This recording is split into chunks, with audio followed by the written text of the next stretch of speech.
Once a week nga ay nagluluto kami ng inihaw na ulam, minsan nga ay karne at ngayon naman ay isda ang aming iihawin. Bali bumili nga lang pala kami ni Mrs. sa palengke ng halaga 100 pesos na yellow pin. Pagkatapos nga nun, hinugasan ko nga lang pala ito at hiniwaan para lutong-luto yung loob kapag inihaw na.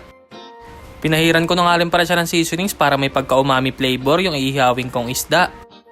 Naglagay nga lang pala ako dito ng 3 balot na uling para magpabaga. Mabilis lang naman ito pabagahin dahil medyo may kalakasan din naman yung hangin kaya hindi ko na kailangan siyang paypayan. At pagkabaga nga pala nito ay nilagay ko na nga pala dito yung ihawan sabay pinatong ko na dito yung isdang yellow pin. Hindi ko nga makuha yung technique kung paano hindi siya didikit sa may ihawan kahit pinahiran ko na nga pala siya ng mantika. Kapag binabaliktad ko nga pala siya ay nagdudurog-durog yung mga laman niya. Mas masarap nga pala tong ihaw na isda kung may kasama siyang mga sausawan kaya eto gagawa ako. 2 sausawan nga pala yung gagawin ko at unahin ko nga pala itong kamatis na may sibuyas na may kalamansi. Sinamahan ko na nga rin pala ng 1 pirasong sili para medyo may anghang para mapadami yung kain ni Mrs. Pagsasama-samahin ko nga lang pala yung mga ingredients sabay lalagyan ko nga pala siya ng select soy sauce. Nagustuhan nga namin ito ni Mrs. dahil hindi siya sobrang alat at medyo manamis-namis yung lasa niya.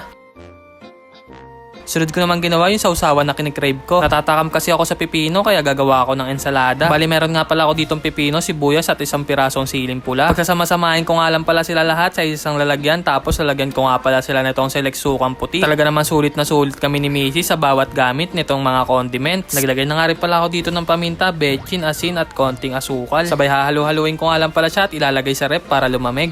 Pagkatapos ko nga pala maggawa ng sausawan ay binalikan ko na nga pala yung iniihaw kong isda. Sakto naman naluto na siya kaya eto hinango ko na at para makakain na kami ng pamilya ko. Syempre bago kumain ay magpasalamat muna kay Lord sa lahat ng blessings na binibigay niya araw-araw.